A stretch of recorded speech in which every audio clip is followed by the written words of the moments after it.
Big Boss Malayalam season 7 grand ഫിനാലെയിലേക്കുള്ള വോട്ടിംഗിൽ അനുമോൾ ബഹുദൂരം മുന്നിൽ. അൺഒഫീഷ്യൽ വോട്ടിംഗ് സ്റ്റാറ്റസുകളുടെ അടിസ്ഥാനത്തിൽ അനുമോൾ ഒന്നാം സ്ഥാനം കൈയടക്കി വെച്ചിരിക്കുന്നു. ഇത് തുടരാൻ സാധ്യത കൂടുതലാണ്. കാരണം ബിഗ് ബോസ് ഹൌസിനുള്ളിലേക്ക് എവിക്റ്റായ മത്സരാർത്ഥികൾ ഓരോന്നായി എത്തിക്കൊണ്ടിരിക്കുന്നു.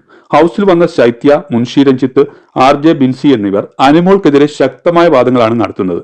ഇങ്ങനെ ഹൌസിൽ അനുമോൾ ഒറ്റപ്പെടുന്ന സാഹചര്യം ഉണ്ടായാൽ വോട്ടിംഗിൽ അനുമോൾ മുമ്പിൽ കയറും.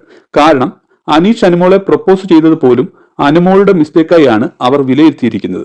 എന്നാൽ അത് പ്രേക്ഷകർ പോലും ഒരിക്കലും പ്രതീക്ഷിക്കാത്ത സംഭവം ആയതിനാൽ അനുമോളെ കുറ്റം പറയാൻ കഴിയില്ല.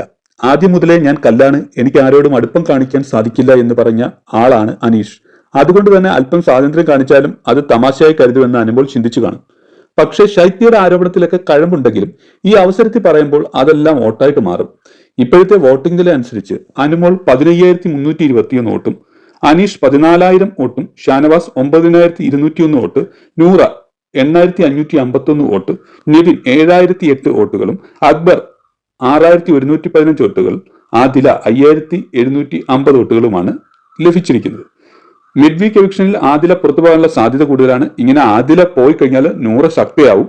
ഈ വോട്ടുകൾ കൂടി, അതായത് ആദിലയുടെ വോട്ടുകൾ കൂടി നൂറയ്ക്ക് കിട്ടുകയും നൂറയും ഒരു കടുത്ത മത്സരം മറ്റുള്ളവരായിട്ട് കാഴ്ചവെക്കും. നമുക്ക് ഇപ്രാവശ്യത്തെ വിജയിയെ പ്രവചിക്കാൻ കഴിയില്ല. അനീഷിന് നല്ല പിന്തുണയുണ്ട്. അനുമോൾ ഇപ്പം അതിനേക്കാൾ കയറി വന്ന ഫ്രണ്ടിലുണ്ട്. നൂറ ആദില പോകുമ്പോൾ ശക്തിയാവും. ഇനി ഈവൻ ആരും കയറി വരാം. ഇപ്പൊ ഷാനവാസ് ആയാലും, നെവിൻ ആയാലും, അക്ബർ ആയാലും എല്ലാം കയറി വരാം.